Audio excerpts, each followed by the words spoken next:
Either you're a teenager and you have too much oil, or you're reaching menopause and all you want is oil because you lose it as you age. Fun. Yep, finding skincare that works for you is a toughie. Except that we found the unicorn, Neon Hippie. It has 7 mushrooms, it hydrates, it's full of nutrients. Guess what? You get a discount on Neon Hippie for listening to our podcast, The Rage Pod. Use the code RAGE for 25% off at neonhippie.com.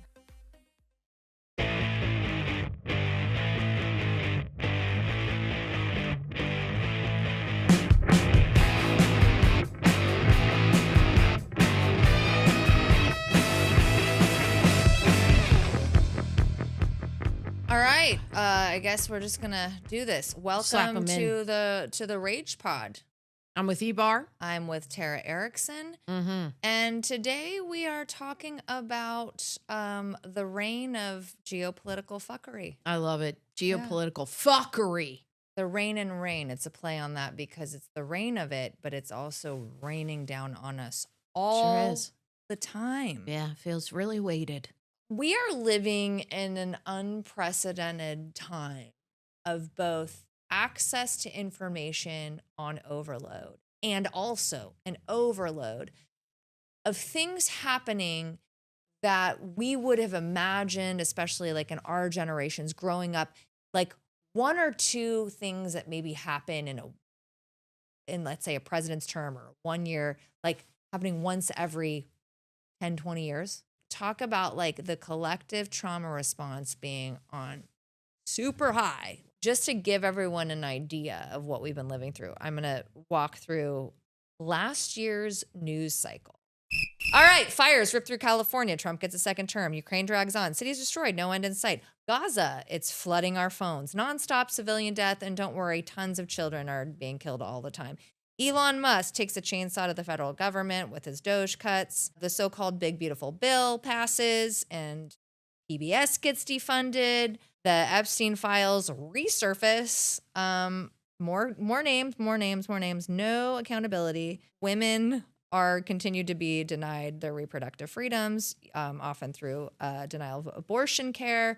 A brain dead woman, on that note, is kept on life support for nearly 7 months just so they can extract the child out of her.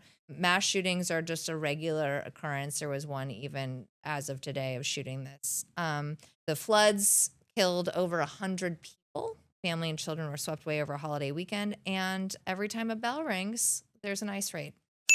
And real quick, since we recorded this, we just wanted to update that ICE has murdered Alex Preddy and several journalists, including Don Lemon and Georgia Fort, have been arrested. Yeah, and it doesn't stop there. We also got alligator Alcatraz, which I thought was fake. People are being sent to foreign prisons, including El Salvador's CCOT. Longest government shutdown in history. We have SNAP benefits cut. 60 Minutes becomes a state-run media by pulling CCOT's story. Rob Reiner and his wife murdered by their son. Our president responds with an inhumane, just terrible social post. Like, you just, again, when I'm like, this isn't real. Cute. Yeah, we invade Venezuela. Renee Good is killed during an ICE encounter. Wars rage on. Democracy feels optional. The bad guys keep winning. And we're told to set KPI goals and get to work and give 30% of our earnings to this fucked government. Yeah. Now that's a lot. That's a wrap up. I mean, think about when you're not even totally, because today we had a mass shooting in Mississippi, which you had already said. But I'm just saying that even if we're stating that it feels long, there's shit we missed. That's just a lot. That's a lot to take in. Even if you're not taking in every single story, like that's still way more volume of traumatic shit. Yeah. Than like maybe like what we grew up with, where we're like, oh yeah, there was that Desert Storm War and then obviously 9/11. Mm-hmm. Yeah, but I mean, well, lucky here, we're going to call in our friend Crooked Counselor Cooper. There's a new friend of the pod named Crooked Counselor Cooper. Logan. She's done a lot of work with SA survivors, so she's used to dealing with overcoming some pretty deep trauma and how you then sort of assimilate into your life, because it's like you can't just live in that for the rest of your life, and you also can't box it up. So we're going to talk to her about sort of on a collective basis, us, even though these things aren't happening to us personally, we are hearing about it, and our empathetic response, our parasympathetic response to what's going on, it is affecting us. Yeah. So what do we do? How do we like not put our head in the sand, but then also like fucking get through our days? Yeah. Crooked Counselor Cooper, off to you. Tell us how to do it. Just to sort of kick things off, Ebar here. Just wanted to say I am acutely aware that my glasses are crooked, and we can just leave it here, or you can go ahead and trash me in the comments. Green light. if you can just sort of speak to what you see in the differences of individual versus collective trauma. Sure. So the easiest metaphor that I can think of is individual trauma as a house fire. Things off. If you can just sort of speak to what you see in the differences of individual versus collective trauma. Sure. So the easiest metaphor that I can think of is individual trauma as a house fire, collective trauma as a forest fire. So where that becomes complicated for people is that with individual trauma, a key, in fact, I would argue one of the most important pieces for healing and recovery is your community. And in the sense of what we're going through now, which I would say the same thing happened like during the pandemic, like that's when I really started to feel like this overwhelming sense of collective trauma is the system around you feels no more stable than you do as an individual. So who is supposed to lean on who? Everyone feels unsteady. Everyone is shaken. And the reality is that when we're speaking about fires, at least with what's going on in our current climate, we have yet to put out one fire before several other fires are being started. Nothing, just to validate in such a real way, nothing that's going on right now is normal. Nothing right now that's going on is okay. I actually think the question, are you okay, is so insane to ask anyone right now because nothing about this is okay. Nobody feels okay. So I think it makes it feel even more helpless. And it's not even like the climate that the collective trauma that we're going through as a group of people is the only trauma that people have going on in their lives. Exactly. Because people are still experiencing their own active individual traumas within this greater trauma. And it complicates healing and it complicates stabilization. And I think that everyone is just in a heightened state of nervous system dysregulation. And it makes it impossible for anyone to catch their breath. Regulating right now is very difficult. So are we all just supposed to get like wasted in the corner? Like what you're describing is like, it's so true. Because Erica was even talking about that. So she was like, my cortisol levels have been so high that it was like, it's hard to like even just settle in the world that we're like living in. That I just think what you said is wild, but it's also somewhat comforting to know that, you know, it's kind of for everyone. Mm-hmm. Yeah. Yeah. And would you say that our country doesn't have, we are not built with systems to address the severity of things like this? Right. We just, like, to use a hockey term, we just fucking stick and go. Like, that's stick and move, sorry. It's been a minute since my hockey days, which never existed. Know any. Yeah, sure. My hockey days, which never, ever existed. But like, we don't set that in place. And so to your point that people are having to deal with their own traumatic experiences, like let's say you lose a loved one in the middle of this, you're in a car crash, you just got fired and you don't know how you're going to support your family. And then like the fucking country is like you said, is not only just like there's a fire, there's a million fires that's actively burning and new ones keep getting set. Right. So, but would you say in your experience, sort of just at looking at coping mechanisms on the greater scale, like what's the US's grade in terms of being set up to recognize people's emotional trauma? I think that the United States was built on oppression. So, like, I mean, that's an entirely separate episode, but I think that we live in a country that profits off of people's distress and trauma. Like, the powers that be, and this is a soapbox, the powers that be, like, profit and thrive off of, like, people below them being in a constant state of distress, because when people are scared, they are less likely to be able to slow down and really think through their decisions. Like, people are very impulsive and cagey right now, rightfully so. I don't blame anyone. Like, I think when you're existing in a system like ours, I tell my clients, find your purpose, find your people, find your peace. And what I have seen overall that's working best for not only myself, but for most of my clients, is that in this system, you need to establish your smaller system that can help you remain safe. So, what I'm seeing, and I think that it's brilliant and I love to see it, is that a lot of my clients are really tightening their circles. They are being um, they're being very intentional about who they're choosing to spend their time and emotional energy with. Because unfortunately, what we're seeing right now is that a lot of people are not who people thought they were. I think that there have been a lot of relationship splits that have happened Yeah. in this current climate, Yeah. a lot of disappointment, a lot of like the veil falling, and you seeing like where people's Yes. values really are. So Yes. I know that that might sound dystopian, but like, I wouldn't rely on the system right now. I don't trust the system. I think the system is corrupt. So I think smaller circles, however you can feel most safe, is a better bet. And then you just help each other. You support each other. You may not be able to change the entire system, but safety right now is what I feel like matters most. However much information you take in, I mean, some degree of it I think is actually critical to everyone's survival. But, you know, sort of collectively, I think something for us to remember, and this also ties to this, like building the systemic therapeutic devices, right? Like you're saying, like a community.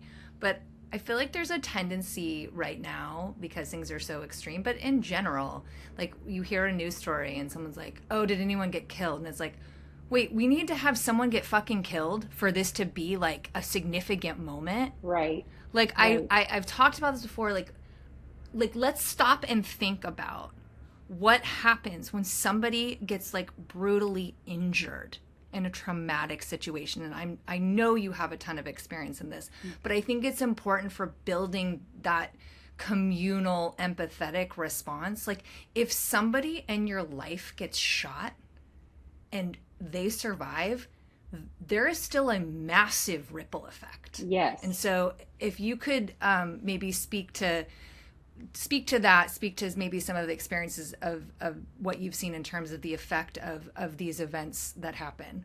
So even if they don't result in a fatality. primary trauma versus secondary trauma both have a very similar impact on the nervous system. That's what I would really encourage people to go back to right now, is that when an individual trauma happens, you know, like that person also obviously learns, like, I am not safe. The secondary trauma piece is like, the world is not safe. Like, the system around me isn't safe. So I feel like a lot of the same symptoms are experienced, especially if you are, you know, incredibly close to the person who experienced the primary trauma. I think that what's happening is that in our media, people are getting desensitized. I think people start to compare trauma. I call it trauma Olympics, where people are like, Yes. comparative suffering. Like, comparing bad to worse doesn't make the bad better.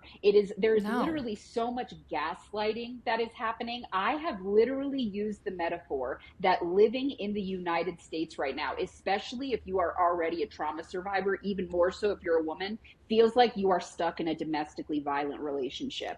Yep. That is Yeah. really how I feel like it is, because you are being told, no one died. It's not that big of a deal. Don't you know how much worse it is in other countries? Yes. Like, are How you many fucking kidding me? times? Is that the like, what was she wearing of like fucking, you know, geopolitical bullshit? I mean, Renee Good is being told that or is being spoken about as if Oh she's my a God. domestic terrorist. She brought Totally. being shot in the face and being called a fucking bitch on herself. Oh my God. I mean, and literally, I mean, sure, there was some sarcasm, but like, she couldn't have said a nicer thing like before this all happened. Right. But, Yeah, and like the fact that we're also trying to look into what organizations, which are are private, like meaning organizations that her and her wife were a part of, and that luckily the state is like, no, you're not allowed to find out that information through their supporting. But that's how fucked it's gotten. You Right. know, we're trying to find a problem within her family, and she was the one that was shot. Right. Well, that's very much a like also too like a politically motivated narrative, because I'm sure the Republicans weren't even like prepared for how blatant this was. Like Right. they want this, but they didn't know that it was going to be like this. So that's Right. why they are blatantly gaslighting us by denying what we can all see, right? And Absolutely. then so by going after looking into her family, that's just because that's because they're like, what can we get? What can we Yeah, get? it's just smoke and mirrors. It's just it's a distraction tactic. But I think when I speak to finding your people, I do think there is a lot to be said about finding people who share your values. And I Yeah. think that we've all experienced trauma, you know, and I will never minimize any other person's trauma. But I think that what we need to look for in finding people that are going to help us feel any level of safety in literally a living hell is finding people who have already established their own value of not denying trauma, of not minimizing trauma, of staying on their active healing paths. I really don't believe that you can teach other people that. And right now, I think so people have such little emotional energy to spare that I would strongly encourage people to realize that's not your job. That is a waste of your emotional energy. But I do think that there is something to finding people with grit. And I think that grit comes from lived experience, often how you have healed from your trauma. And those are the people that I think that are going to be able to help you make sense in a nonsensical world. I love Yeah. that.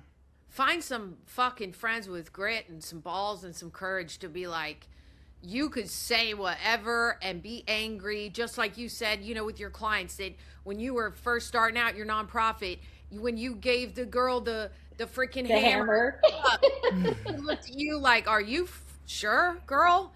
And you said, I am. And like that gave me goosebumps, because that is the grit, that's the gut, that's the courage that you got to look for in the people that you surround yourself with, that you're like, listen, even if you go fucking wackadoo fucking wild, I'll still be here. Right. No, precisely. And I think, like, circling back to this idea of collective trauma, I think one of the most powerful examples of finding your people has been in the Me Too movement. I am so fucking proud to be a survivor and a part of the Me Too movement. Like, I have never been more proud to be a woman. Like, being surrounded by so many women that are like, you actually don't need to explain to me why it wasn't your fault. I'm actually never going to, I Right. don't even need to know the fine details of what happened to you to believe you. And if we're talking about like wackadoodle, the reframe that I provide clients is what happened to you in the first place is the wackadoodle part. You responded to it and survived in the best way that you could in the circumstances that you were in. So quite frankly, do you, because it's hard enough to stay alive after certain traumatic experiences. What happened to you was the insane part. The fact that somebody thought that it was okay to treat another human being that way, that's the insane part. The insanity that's happening around us right now is the world that we live in, not how people are responding to it. People are surviving. Yeah, and then I think to your earlier point, which unfortunately happens, like almost 10 out of 10 times with SA is, yeah, it's like the re-traumatizing by the mental dissection of what this person did or how they were complicit, when none of that fucking matters. None of that Like, fucking why isn't matters. that being applied to the perpetrators, Right. right? And like we are literally, our president is an established perpetrator. Like, I can't tell you how many of my clients are SA survivors, and to live in a country that is being Yeah. led by a known sexual predator, and to have so many people not care and not think that that piece matters. I agree. I mean, I heard from a Republican. Sorry, Terry, I didn't mean to cut you off, No, but you're just good. on that point, I heard from a Republican that I don't speak to that often, but we kind of got into an argument, and I brought up the fact that he is a pedophile. And of course, they are going to speak to, like, well, show me the evidence, show me the evidence. And it's like, well, we can't, because it's all fucking under some black redaction but but also there is already prior evidence, so that's actually not really a good argument. But literally got them to admit at one point, because they got emotional, like, well, I don't care if he is a pedophile because I like what he's doing for, and it's like, ding, ding, ding, there it fucking is, okay? There it fucking is. So, like, I just, like, people need to wake up to see how people really feel. And getting back to your point about value system, this is what has happened. The fucking veils are off, and what people really think and what people really feel that for a long time we just coexisted with, but we didn't know it was that bad. It's all out in the fucking open. Right. And it's really hard to take in. As a member of human society, it's really hard to actually accept that. Because it's unacceptable. Because everything that is happening is unacceptable. So I feel like, and I'm sure you both can already relate to what I'm about to say, but I feel like historically there has always been this pressure that your degree of closeness to someone needs to be about your status of relation or that person's position in your life. And I think that this time in the world, it has never been more important to rate the degree of closeness or access that someone gets to you by how they make you feel. How regulated is your nervous system able to be in the company of this person? Because I actually don't give a single fuck if it is your mother, your sister, your uncle, your brother, your priest. If you are not able to feel safe in that person's presence, then their access to you is a liability. So, Yeah. but I think that goes against a lot of the traditional values that keep control over people, especially in a society like ours. But they're your mother, but they're your father, but he's your president. I don't fucking care. We are past that point right now. Like, healing right now is out of the box because we are living in out of the box times. So I would suggest that when you decide who you are going to give access to, within reason, obviously, I understand there are situations that we can't ultimately control, people we have to work with. I get it. Situations can be complicated. But as much as you can prioritize keeping your nervous system as regulated as possible. And that includes the people that you're around, that includes how you're treating your body, that includes the media that you're exposing yourself to. That needs to be the priority right now. I love that. My job is to watch movies and TV, and I just gotta say, I watch Netflix, his and hers, and I just gotta say, for any SA victims, there's some triggers, but there's some mad vengeance at the end, and it makes me feel real fucking good. Like, really fucking good. Love to see it. There is such a bait and switch at the end where you're like, fuck yeah! Like, and like, I feel like we all in this world right now need a fuck yeah moment. And that show, you gotta wait it out. You're gonna get there. Trust and the process. I didn't see it coming, but then it happens, and you're like, hell yeah. So yeah, earlier I had asked like what the grade of our our emotional systems that are in place in this country are, and I assume that we're not getting an A. Not doing too swell. I don't even think we're getting an F. I don't even think we're on the scale. But are there examples, like, because we talk about that a lot, but I think like getting specific examples of like maybe other countries or area, like the way that cultures and communities that are better set up to heal as a community, like, do you have good reference points for that might be good models? I think that what we need to reference, if anything, is like going back to the basics of, like, I think the original groups of people that existed on this planet actually had it way more figured out than we did. Like, they valued community. Like, you'd be amazed at how many clients look at me like I'm insane when I'm like, have you tried music? Have you tried singing? Have you tried dancing? Have you like safe physical touch with people? Like, we complicated things when we decided that we needed to start profiting off of people's like distress and healing. When healing became a for-profit industry, I think we lost the plot. And I think, like, if we could go back in time and look at the original design of like tribal communities, which still exist all over the world. And I have heard, for the like, just for the record, that like countries like Denmark still have a very like community focused like approach to their people. They want people to feel valued. Yeah. I've heard people say great. Ironically, by the way, the country that we're trying to fuck over right now. Go figure. I think that there are still communities that keep it simple and keep it basic and keep it authentic and treat people like people instead of trying to profit off of them. So I do believe that those still exist. But for those of us who are not able, for a variety of reasons, to remove ourselves from this country that we're in, that doesn't mean that you can't create your own small community and go back to the basics of healing. That is possible. I understand that it's complicated, and I wish whoever needed to get out could get out, but like, all hope is not lost yet if you can't.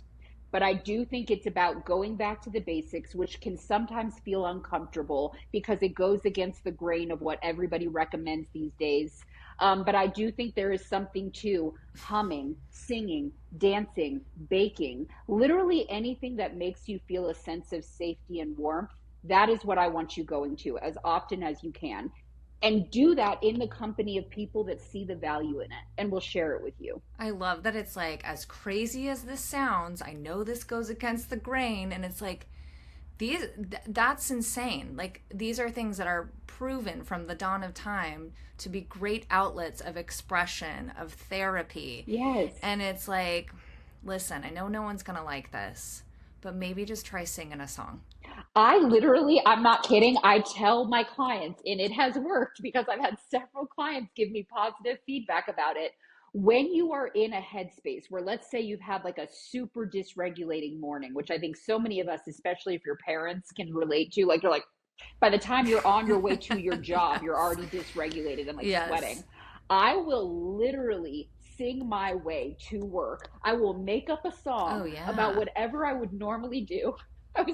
We had one morning like that this morning where I was trying to find a parking spot at the gym, and like all these people just kept walking in front of the car. And I was like, do you people not see that I'm driving through this parking lot? Like, are you trying to get hit by a car? But I was like, don't fucking hit people with your car. It's not going to help. Like, I just literally started singing. I was love like, it. what do you know? It felt better than sitting there and just stewing in it. Like, there's a reason why, and I'm completely biased, I admit, but why so many people go to like gangster rap, like when they need catharsis. It is because it is rhythmic. It is because it feels empowering. It is because there is a flow that resonates with your soul. And I'm not saying that has to be the genre for everyone, although I do maintain that it is the best genre. But like, whatever that is like for you, if that is Enya, if that is Oh my leprechauns God, yeah. playing the shillelagh sticks, like, Oh my God, does I it love it. resonate well with your soul? Does It's just a single wind chime.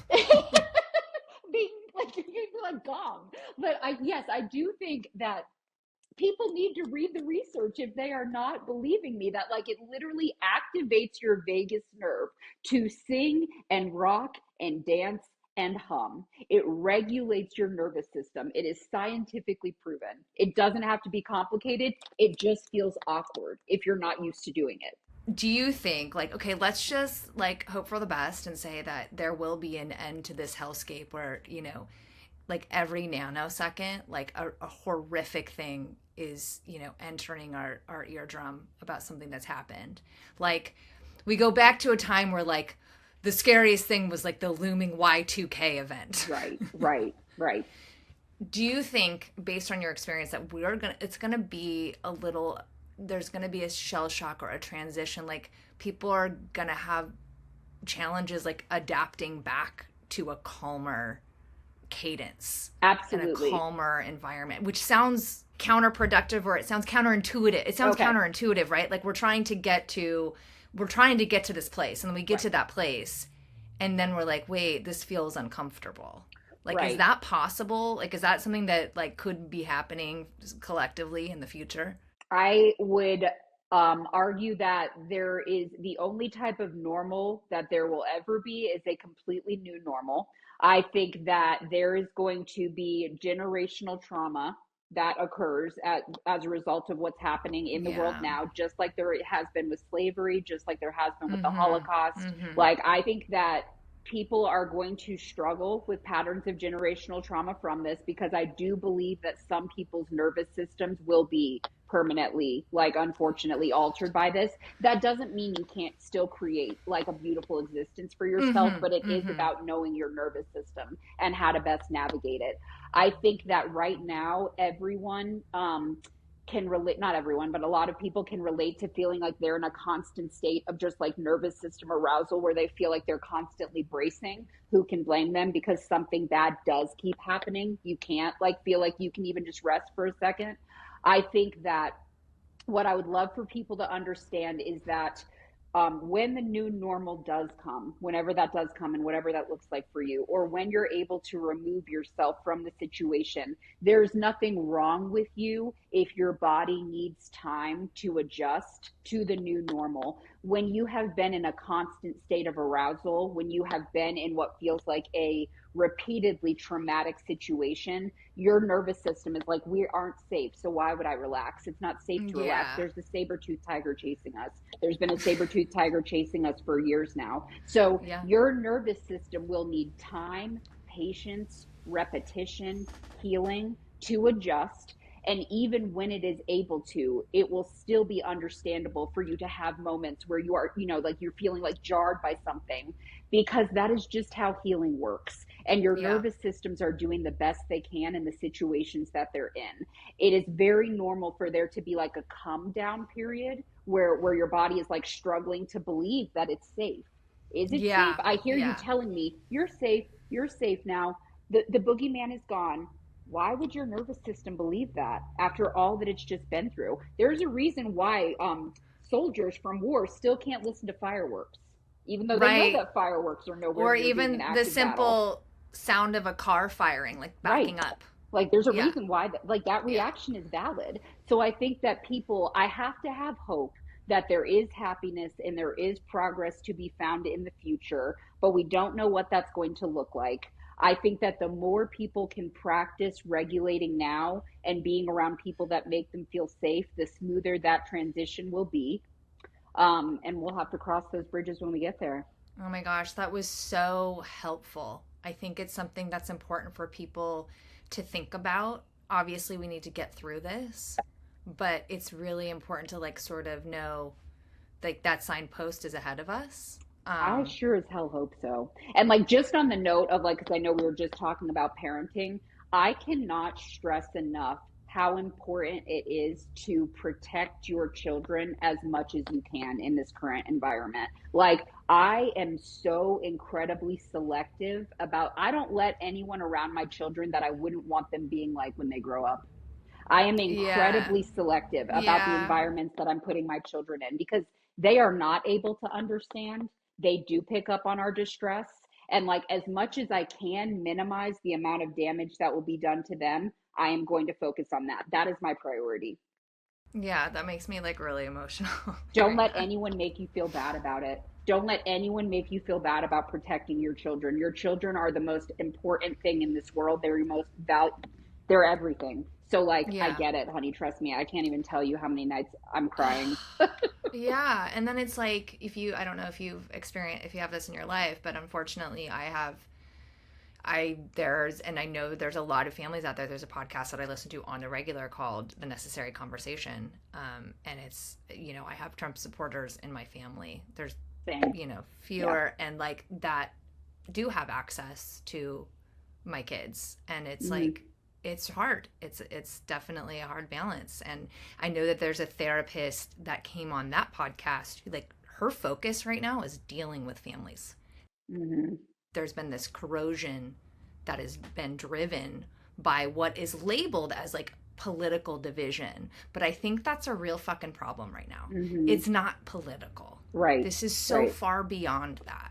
And absolutely. I think people hide behind that as a way to avoid dealing with stuff of like, oh, well, I just don't want to talk about politics. And it's like, no, these are identity markers that cut so much deeper than what we like to think about as like policy you know?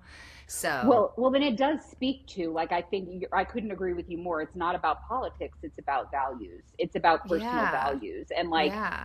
I think that people who are in the headspace that, oh, don't make it political, like, I don't want to talk about that. I'm like, first of all, I'm a little concerned because, like, I'm concerned that, like, you don't feel like you need to be directly impacted by it, like whatever that would even look like, I to hate give a that so shit. much. Oh my Like, God. I'm I alarmed mean, by that. very alarmed. It's like hand in your humanity card because you're no longer part of this club. Please. Okay, you're not Yeah. welcome here. Right. So yeah, I would be willing to do an entirely different episode, like just discussing that, because I think it is so real for so many people, so many of my clients, and it does create this like sense of distress. There's a lot of disappointment. There's a lot of grieving. I think that something that we didn't hit Yes. on today is like how many people are grieving. Like there's so much loss happening. Yes, totally. And like you do so much work in generational trauma, and this is that's directly at the center of this. Like, oh, how did you get to this place where like money was more important to you than anything, right? Like, or Mm-hmm. whatever the driving thing is, or that Mm-hmm. like, having people that are only white around you, like what happened that drove you here, where Yeah. inclusivity is an attack to you. Like inclusivity is a threat to you. What happened? Something happened. How does other people having enough make you feel like you have less? Like it is Yes. beyond me. I'm like, nobody should be starving. There is no excuse for Yes. anyone to be starving right now. That is Yes. so insane to me. Not in the United States. Not in the United States. No. No. Okay, do you have anything, Erica, that like brought Well, you I joy, brought excitement this week? well discovering Mandy Patinkin and Oh, Catherine Brody's podcast. It really, really gave me joy. They feel like an honest couple. Like the relationship feels honest. yeah. Like it, which I'm such a like truth seeker to like find people that are in like public spotlight where you feel like I'm gonna let my guard down and I'm gonna trust you and believe you as you are. It brought me so much joy. I love that. Yeah. So people go check it out. Remind them the name of the podcast. Don't listen to us. I love that. Mine's a bit of a snooze. I kind of was telling the work scheduler, I was like, hey, I'm a lot happier if I get one day during the week. If I don't have to record, I will happily come in on like a weekend. But I need that day to like clean my Yeah. apartment and do my laundry. And I had a couple of those days this week. And I felt like when I walked into work, I was like, hey guys, how's it going? And we had talked about this, a few episodes ago of like shorter work weeks they have done Yeah, all over yeah. the world. And when it was 4 days a week, people were still getting their work done, more productive, yada, yada. And I really felt like uplifted because it wasn't just drag on, here I am again, next day, next day, next day. I had some time to myself to get shit done. I guess for me, I'm the type of person, if I can get in a room and like clean it and deep clean, that's like therapy for me. Yeah. And yeah. I was like, this is so great. I want this to be always. That's it. Let's get out of here. huh? Follow and subscribe.